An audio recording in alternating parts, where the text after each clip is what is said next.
Pacing the story of a game isn't easy. Have you ever had things drag on for 1 or 2 sessions with no one quite sure where to go or what to do? Your players just milling about, shopping in town, talking to NPCs or to each other? Although it may have been fun, and fun is the goal here, it definitely wasn't moving the story forward. A game that languishes like this for too long is a game that gets boring really fast. So let's see how you can keep up your game's momentum by looking at how Larian Studios has structured the story of Baldur's Gate 3. And by the way, if Baldur's Gate 3 has helped you become a better game master, let me know how in the comments below. Let's take a look at how the first act of the game is broken down into what are called scenes and sequels. And I'm not talking about the normal kind of sequel here. Before we look closely at how Baldur's Gate 3 uses scenes and sequels, let's see exactly what they are and how they work. A scene is made up of 3 parts: a goal, a conflict, and a disaster. A sequel follows a scene and also has 3 parts: a reaction, a dilemma, and a decision. First up for the scene, we have the goal.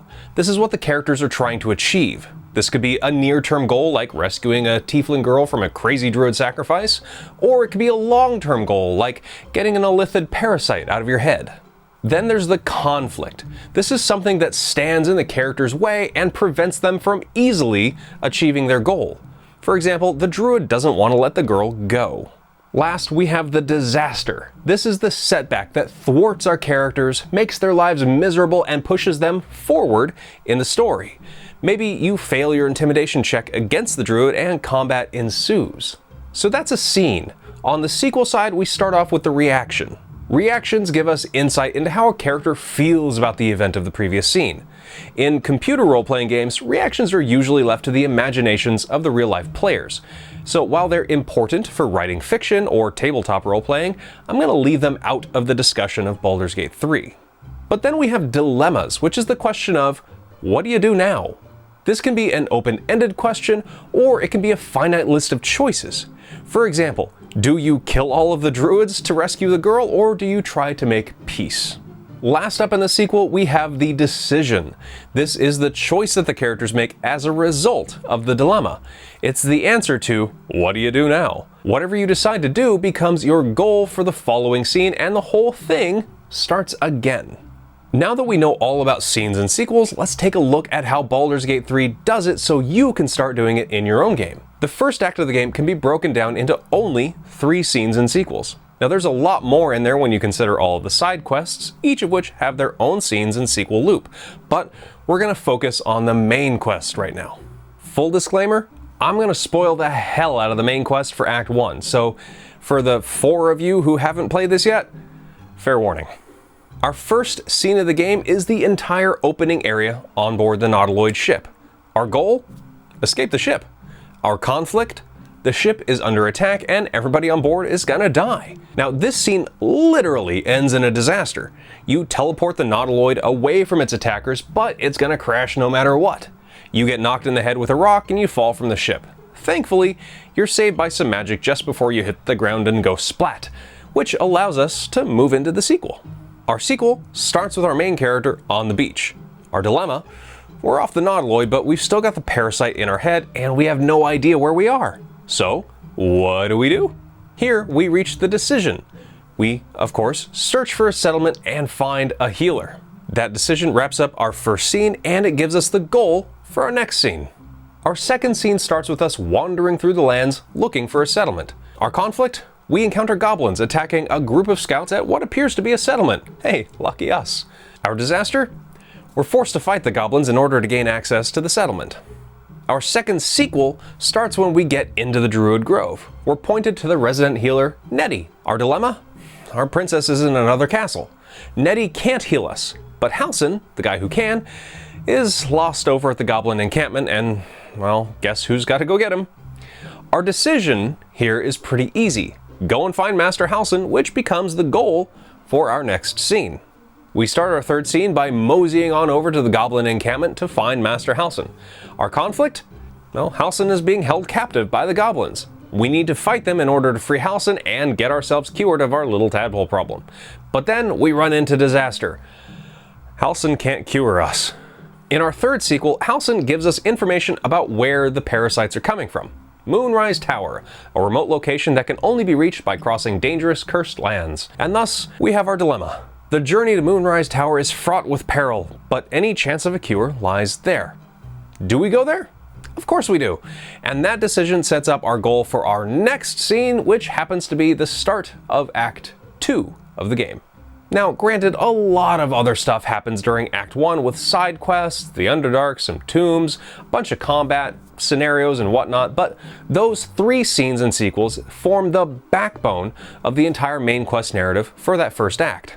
One of the key takeaways here is that because of the dilemma-goal relationship, nothing feels out of place in the story. It's all organically connected and none of it feels random or like it can be avoided or sidestepped.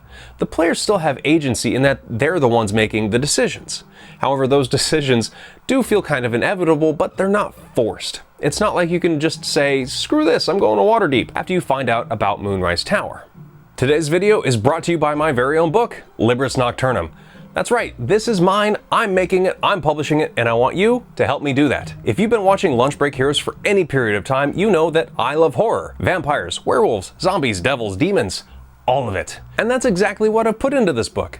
All the dark, scary, horrifying things that are near and dear to my heart are in this 250 plus page book. We've got 13 adventures that range from level 0 to level 12 that you can run individually as standalone one-shots, or you can tie them together into a longer campaign. In addition to those hours and hours of terrifying adventure, we've got a whole menagerie of menacing monsters for you to toss into your games. These things are lovingly crafted, and I'm sure your players are gonna love fighting them. So, what are you waiting for? Step into the nightmare realms with LIBRUS NOCTURNUM, walk the shadowed paths, and back it on Kickstarter. This thing goes live on October 1st, so sign up for launch notifications before then and get your copy of it on day 1. Click the link in the description below this video. I want to see you all there, so don't let me down, please. Now that we've covered how Baldur's Gate 3 uses scenes and sequels, let's talk about how you can use this technique to elevate your own game. A scene and sequel can fit into an entire session, or they can span multiple sessions. The time frame doesn't matter, just like we saw in our Baldur's Gate 3 examples. Additionally, you can have more than one scene and sequel active in your game at a time. For example, you can pick up any number of side quests and main quests and whatnot, each of which has their own sort of scene and sequel loop that can be activated by your players. The first thing you need to do is have clear goals. You need to define the goals for your scene. This is going to start when you're prepping your session and reviewing your notes. You do take notes, right? That's okay, me neither. If you're starting a new game, make up a goal for the characters to start with. If you're continuing a game, then the goal is whatever your characters were trying to do when you last left off. Every scene needs that clear and compelling goal for the player characters. It gives them direction. And as we've seen, this can be a short-term objective like recovering a stolen artifact, or a long-term quest such as defeating an ancient evil threatening the world. Whatever the case, it sets the stage for all of the action and all of the stuff that's going to come next. Next, at some point during the scene, we need to introduce conflict. As we discussed earlier and saw with Baldur's Gate 3, a conflict is what stands between the PCs and their goals. In a scene, this could be a menacing enemy, a challenging puzzle, or a moral dilemma. We Dungeon Masters are usually pretty good about throwing conflicts at our players. We do it all the time, but the key here is that the conflict can't just be random. I hate random encounters, by the way. Conflict needs to be relevant to the current scene and the overarching story of your game. If you're plundering a tomb, a horde of zombies is a logical conflict. A pack of rival grave robbers makes sense too. A pack of werewolves that you never see again makes no sense. So pay attention to the themes and what makes sense for your particular scene when you're introducing conflict. Every scene should conclude with a disaster, a setback that threatens the character's progress. It doesn't have to be a literal disaster, although it could be. A scene's disaster could be as simple as, the thing you're looking for is not here. Now, we need disasters because, as great as it is to see characters succeed in their endeavors, that success has to be earned. There needs to be setbacks in order for that to happen. We want to see characters struggle. In addition to providing a setback, the disaster provides a path forward. For example, the relic that you're looking for isn't here anymore, but, haha, we know who took it. And thus, the story moves into the sequel phase. Now that the disaster is concluded, we come to the reaction phase of the sequel. Give your players an opportunity to react to the events of the previous scene. Let them talk to each other and roleplay amongst themselves.